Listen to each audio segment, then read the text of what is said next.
Today on the Relationship Revival Show, I'm joined by therapist John Sovec.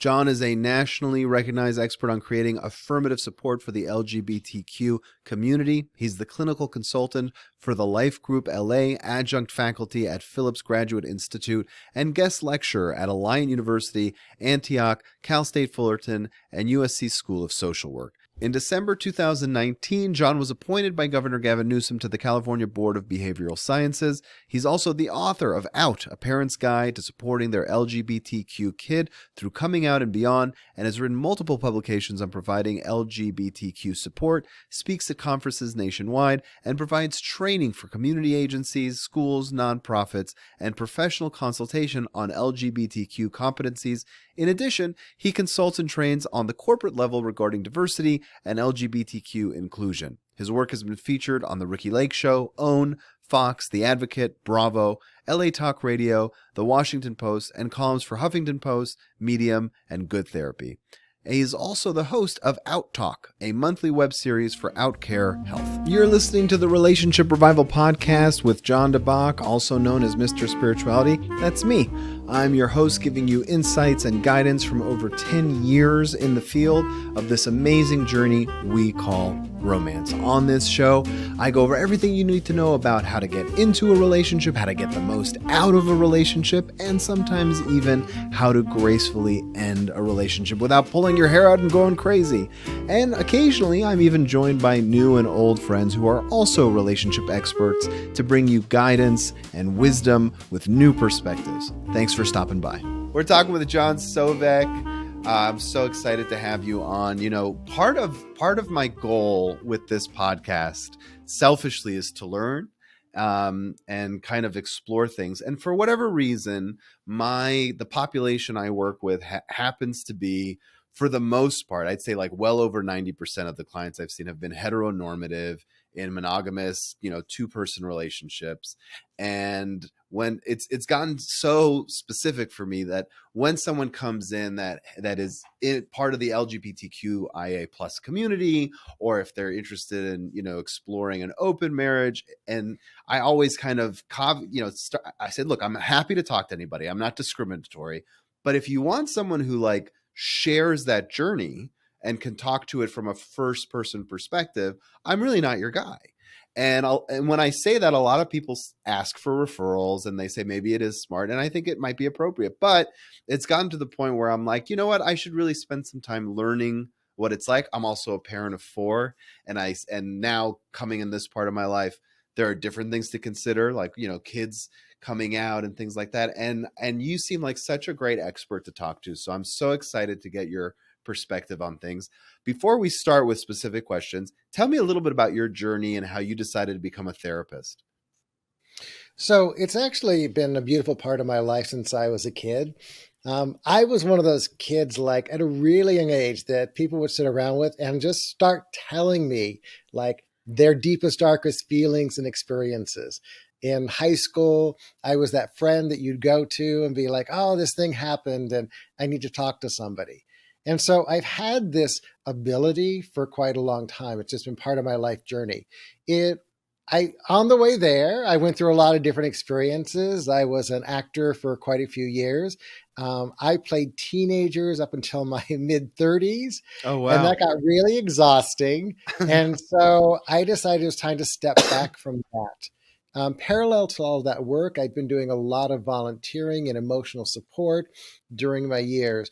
And so when I reached this moment, it was like the natural affinity for me is to go back to school, go to grad school, do the work, and really learn the technique, the science behind all of the stuff that's going on in our hearts, our minds, and to bring it into this therapeutic alliance. It's been an incredible journey along the way. I've been seeing clients, having my business for probably close to 16 years now. And every single day, my clients bring in beautiful and new things that continuously help me to grow as a person and grow as a therapist. Love it. I love all of it. What is the typical age? Is there a typical age where people kind of come out, and is that an appropriate phrase to use? I mean, I'm coming into the world without knowing. I don't want to offend anybody. So is coming out a phrase that is still appropriate to use? And then what is like a typical age that you see, and is it changing these days? Well, coming out is an absolutely lovely phrase to use. Another thing we're using in the community is coming in.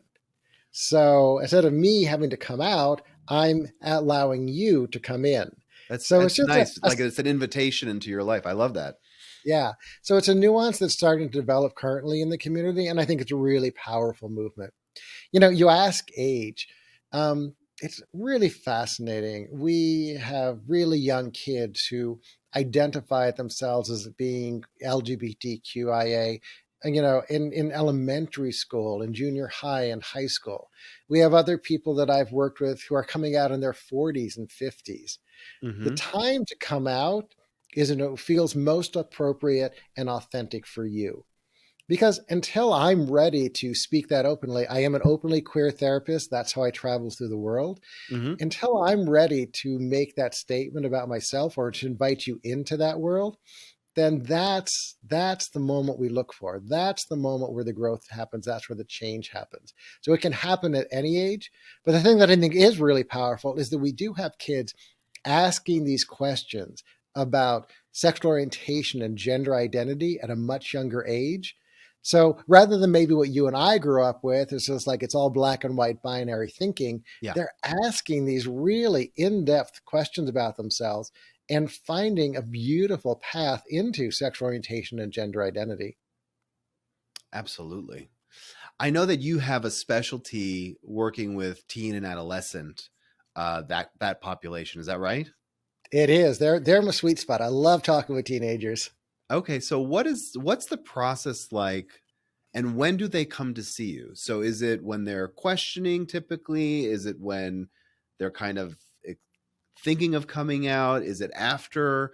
What does it look like when people come to work with you? And is it exclusively about their sexuality, or are you seeing, teens with that for anxiety and other issues as well?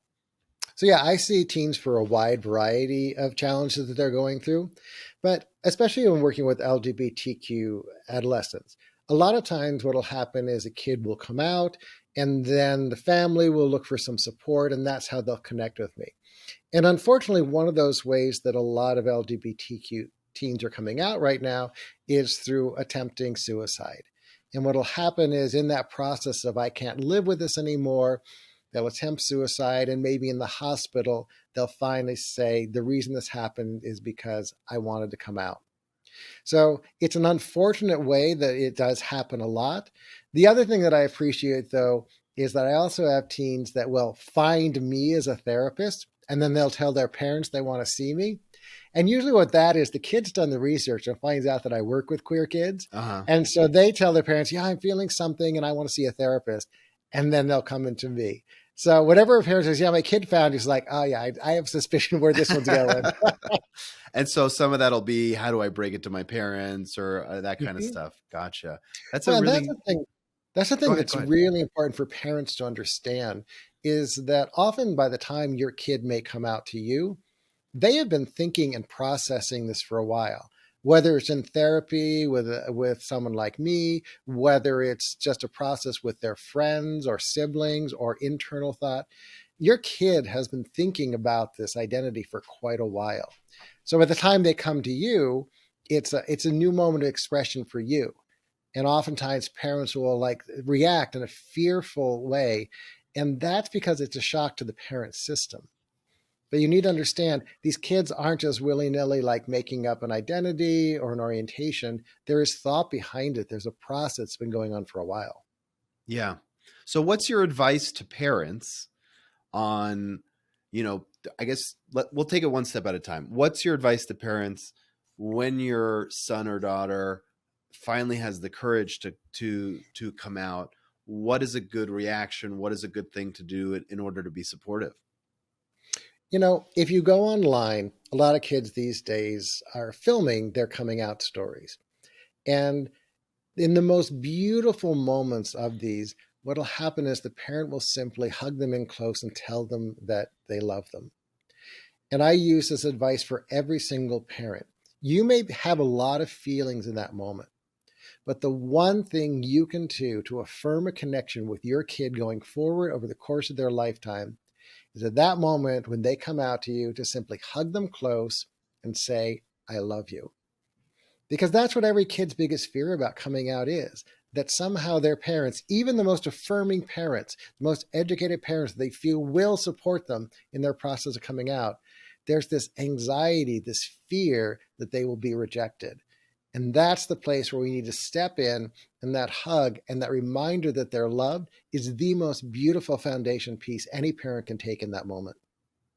I think that's great advice. And I think that's great advice for so many instances in parenting. I mean, anytime a kid tells you about anything in their life that they might have some embarrassment or shame about or fear, I mean, reaffirming that connection of love first before having any further discussion is a great way to set the table.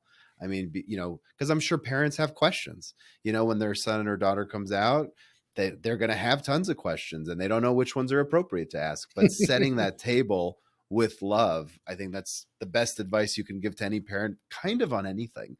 I think it's Mhm. great. That's fantastic.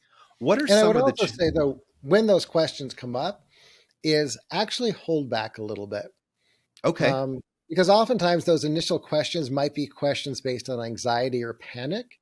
And Uh-huh. what you might want to do is create that support, create that loving, affirming space. And then maybe go away for a little bit, figure out what your feelings or a parent has, maybe do a little research. I have some questions. What does this actually mean? What am I looking at? And then come back. And the one thing that I tell parents to do is, if let's say a kid comes out to you and says, I'm bisexual. Okay.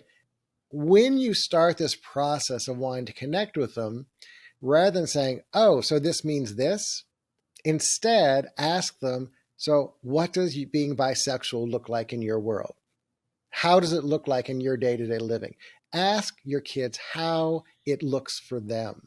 Not an assumption you have, even if you've done a lot of research, but find out from them how it plays out in their day-to-day living. And that way you're going to personalize the experience with your kid and learn in the process as well. Yeah, also great advice.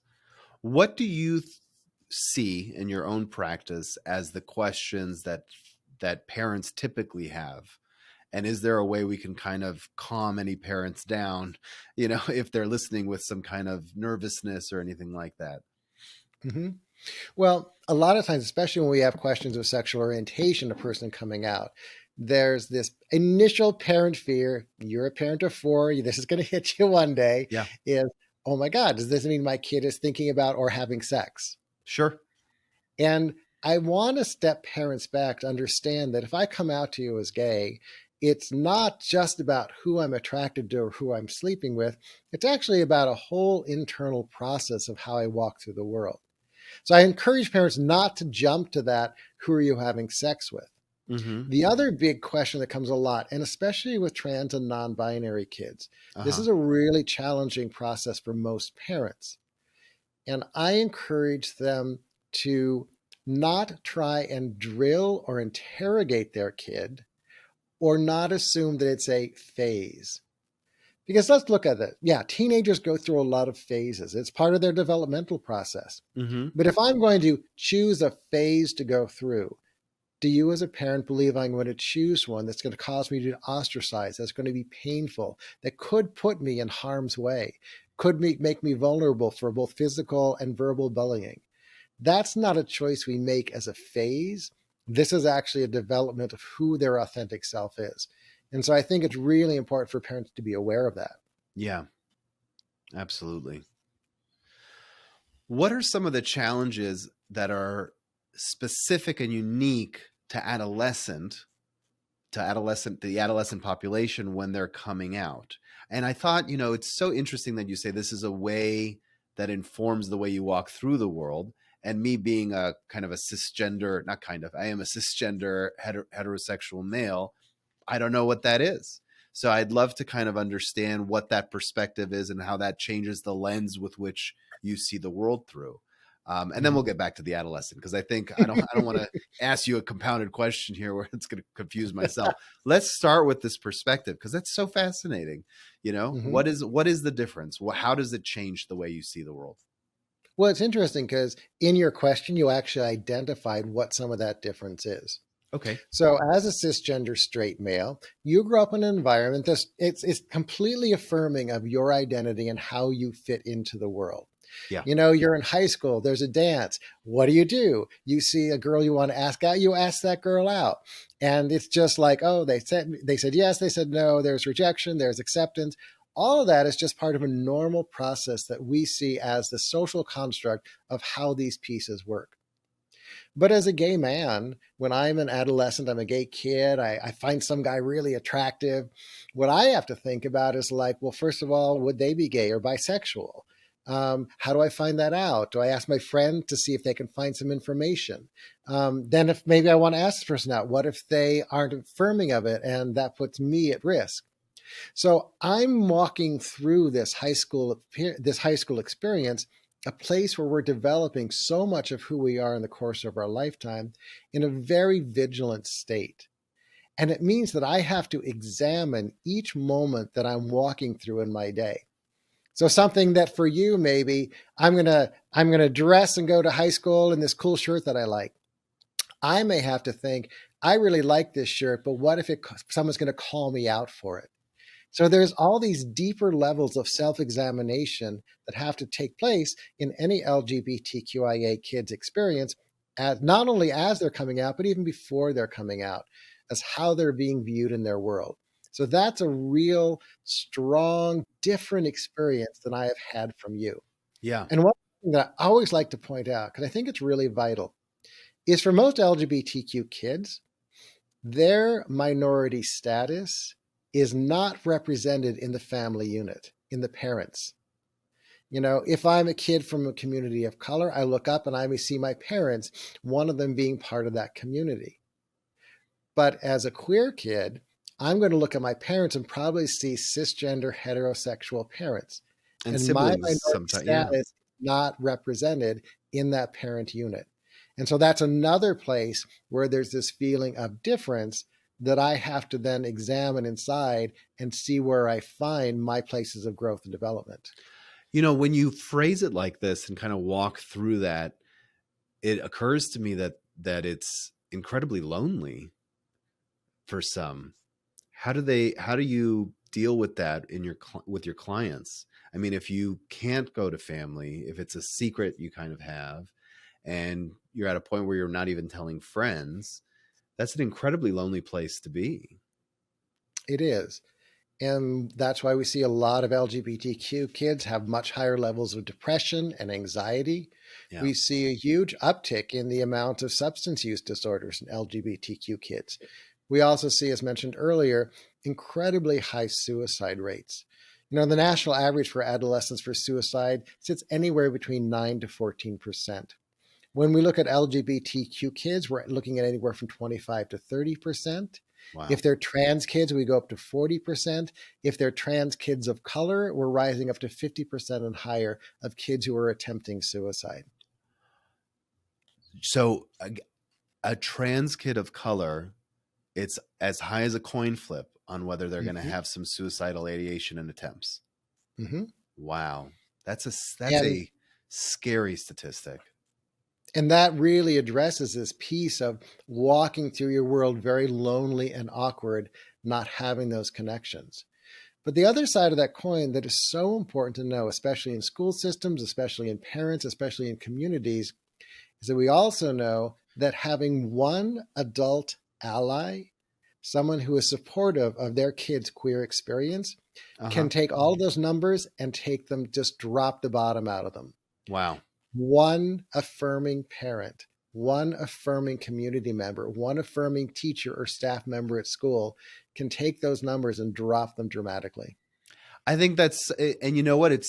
It sounds amazing, but when you look at what it was really going on, it's that loneliness is a binary state, right? So if you have that one person to get rid of that loneliness, the issue gets squished down to something Mm-hmm. that's actually manageable Mm-hmm. because now you're not alone in the world. And everybody deserves connection. I always tell my own clients that, I remind them, I read this in Sue Johnson's seminal work on EFT therapy, that loneliness or being alone in the world is more detrimental to your health than smoking. It Hmm. really has a serious effect on your mental and physical health. And if you're living with an identity that makes you feel shame or guilt or a fear, I mean, it's paralyzing. I mean, absolutely. And sometimes it's just the idea of feeling other. Because we are a society that is very good at othering people.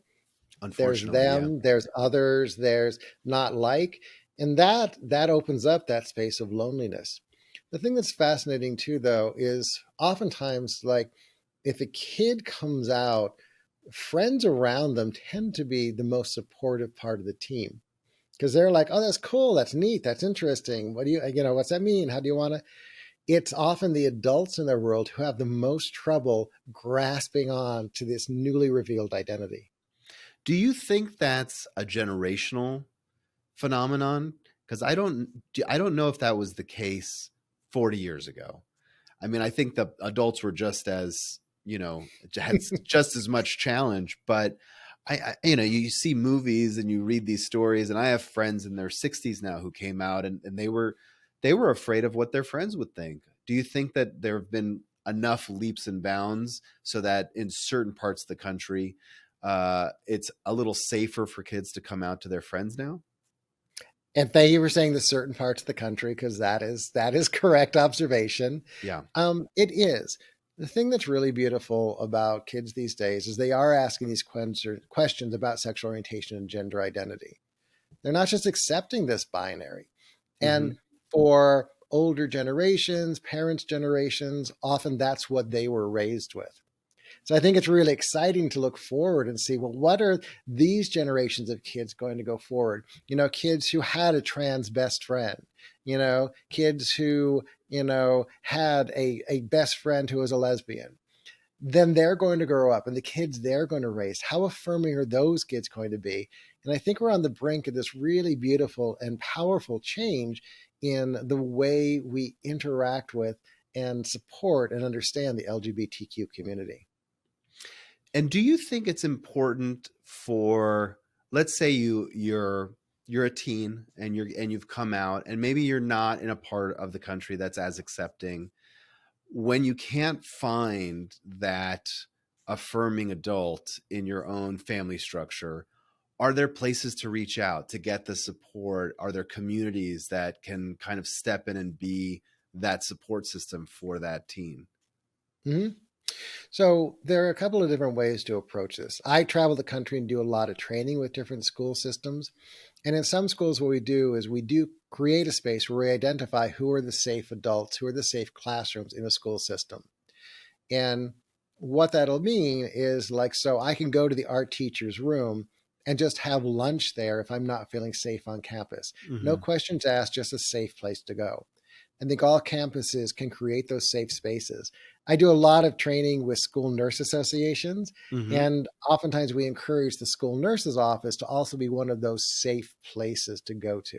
Once again, just come in, lay down, reset. It doesn't have to be questions or processing, but creating those safe alliances. If that's not able to be created in your school system, there are organizations such as PFLAG, which is Parents and Friends of Lesbians and Gays, which is an international organization which creates systems of support throughout communities. And one of the, I guess you could call it great fallouts of the pandemic is they have a lot of online resources now for both parents and kids.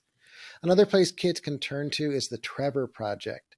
They're really known for their national LGBTQ kid suicide hotline, Hmm. but they also have lots of other programs that are available for kids to connect from communities where they may not have the resources. One great thing they have is called the Trevor Forum. And what it is, it's an online community for LGBTQIA plus kids that's a vetted forum. So you actually have to apply to it to get in. So they're able to, kind of monitor, Yeah. who is part of the community. And there are kids all over the world who are communicating and supporting each other on this forum. And it's really great because when I had a kid first go on it a couple of years ago, they actually created a really great friend who didn't live here in California. And just before college, that summer before college, they actually got together and met in person for the first time. Oh, that's And nice. just it was such a cool experience. Yeah, that's really nice. It's like the new pen pal, but in the context of a supportive group. That's really Yeah. cool. You know, do you work with the older populations as well? My youngest client right now is just turned 14 as of Saturday, actually. And my oldest client is 74. Okay, so it runs the gamut there. That's great. Mhm. What So I've had a couple clients where I've seen them after someone who's been in a heterosexual marriage has come out after, 10 years, sometimes 7 years of marriage. What's that process like? And how, because that obviously affects the family in a very different way. Have you had experiences like that as a therapist? Absolutely. And it is one of the more challenging experiences for any person to go through Yeah. because not only are they having to come out, but that coming out process that they know is going to alter the fabric of the family system. And it's a really challenging moment that has to have a lot of support behind it. The work that we do together is finding language, finding ways to do it in a supportive manner, to find timelines. But it is a very, very delicate process if we want to try and make it as healthy as we can for the entire family. Yeah. Yeah. So there's no easy, straight answer. I kind of treat it the same way. It's like, look, it's a delicate process. And I think you're right. Creating that supportive environment is always the biggest priority and the biggest challenge. Mhm. You have a new book out. Is it called, I think I have it here with my notes, Out, A Parent's Guide to Supporting Their LGBTQIA plus kid through coming out and beyond. Is that the Mhm. full title? That is the full title, and it's a mouthful. And what I've learned over time is you have to take a breath in the middle of it, or you can't get through.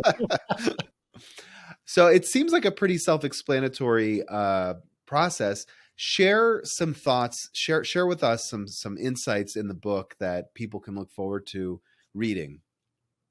Well, one of the chapters I think is so important for parents to read is I have a chapter that talks about parents going through a grieving process when their kid comes out to them. Now, as we said earlier, your kid is processes, they've thought about it. But then when they come out to you or you and your partner, there's going to be this moment where you're going to be going through your own internal process. For most parents, when they have kids, you might know this moment. The kid's born, you take them in your arms, you look into their eyes, and you project forward this entire lifetime experience for them. Sure. They'll go through high school and be a valedictorian, be the captain of the football team, and then go to college, and then buy the house next door to you and get married and have a dog and two kids, and you'll be the best grandparents ever. You project forward this entire lifetime for your child. And when your kid comes out, that dream shatters. And that's the thing that we're allowing parents to grieve. We talk about this in the book. You're not grieving that your kid came out, you're grieving that the dream you had projected for them has changed. Hmm. The thing that's beautiful in the book is we talk about the idea that you can now build new dreams with your kid in their affirmed identity and their affirmed sexual orientation. I like that. I almost became an Orthodox rabbi 12, 15 years ago. I was on that path. And I use a lot of the lessons I learned there. And one of the things that I found so powerful in the tradition of Judaism is sitting Shiva, which is, I always tell people, it's soaking in the grief, right? So if someone dies, there's a Jewish tradition that for 7 days, in the extreme Orthodox worlds, you don't even sit in a chair that's higher than a few inches off the ground. You don't bathe, you cover up the mirrors. And there's this process of, okay, you have grief, let's attack it head on and let's sit in that grief. And the way it's informed me with certain clients, which is completely in line with what you're talking about, is oftentimes during life transitions, people have to let that identity they have of themselves even die. And that's part of what makes the transition hard, is because you don't deal with the grief of that thought or that concept dying. It's not real. It only existed inside of your mind, but Mhm. it feels real because you've lived with it for so many years. And I think in this way, you have this idea or this thought, this dream that, again, isn't real, right? But every parent has it, of, like you said, the valedictorian and the house next door, which is most kids' nightmare, but it's it's still this vision that you have to let die and sit in that grief and really handle it in a way where you can want to move on, right? So the kind of the concept in the sitting Shiva tradition is, after 7 days of not bathing and sitting on like low chairs and stuff, you're so tired of grieving, you have to move forward with your life. So sometimes I tell people, we can't afford 7 days, but what if you gave yourself an afternoon in the car, or if you went to the hotel even for a day, to just sit in your misery, get it all out in one shot, and then move forward. You're going to get so tired of grieving that eventually you'll want to take the next step. But I do think that it's wholly appropriate, in whatever way is healthy, to allow that grief and to make sure you understand that it's this idea that wasn't real to begin with, but that you have to let it go. And it's hard, right? There is some grieving that needs to happen. And if you allow yourself a space to do that, you're going to find it's a much healthier way forward. And I think it's fantastic that you've put it in this context for a parent, because they, some parents, in their guilt of not maybe reacting the right way at first, might not give themselves that space to grieve. But if they do, they can kind of re-enter that relationship with a newfound purpose. And I think that's so great. That's so great. And the other thing that happens on the other side of grieving is we are also cleaned out. We come as a more pure vessel to the next experiences and steps of our lives. And another thing that I point out in the book that I think parents need to understand is, coming out is a lifelong process. It's not a one and done experience. Even me coming on here and identifying as an openly queer therapist, that's me coming out to your listenership. Right. This is me speaking on a national stage saying, I am queer. This is happening in multiple stages during our lives as parts of the LGBTQ community. So coming out is a lifetime process. And the other thing for parents to really understand, it's also a family process, because everyone in the family is influenced by that pebble that was dropped in the middle of the family pond when your kid came out. And you're going to be making decisions, and you need to be able to coalesce as a family to make those decisions in the healthiest way possible. John, thank you so much for joining us and sharing with my audience. If you want to reach out to John, if you or your family member or friends need some support, I can't think of another person to recommend who seems to be more of an authority on the subject. Some brilliant insights here. You can go to johnsovec.com, JOHNSOVEC.com, or gayteentherapy.com as well. He's also available to follow on Instagram at John Sovec Therapy, or on Twitter at John Sovec. Thank you so much for your time and your wisdom and your generosity and your courage to come out and talk so openly about a subject that is oftentimes avoided and swept under the rug. Thank you so much. If you're interested in learning how to get the absolute most out of your romantic relationships, then you're in luck, because I have put together a free workshop, or masterclass, if you will, about 3 secrets that people in happy relationships have discovered. You can view the workshop at mrspirituality.com/3 secrets. Again, it's completely free. Just go there and watch it. It'll help you on your journey, give you some wisdom, some things to think about. The website again is mrspirituality.com/3 secrets. That's mrspirituality.com/3, the word secrets. It's all yours. Enjoy.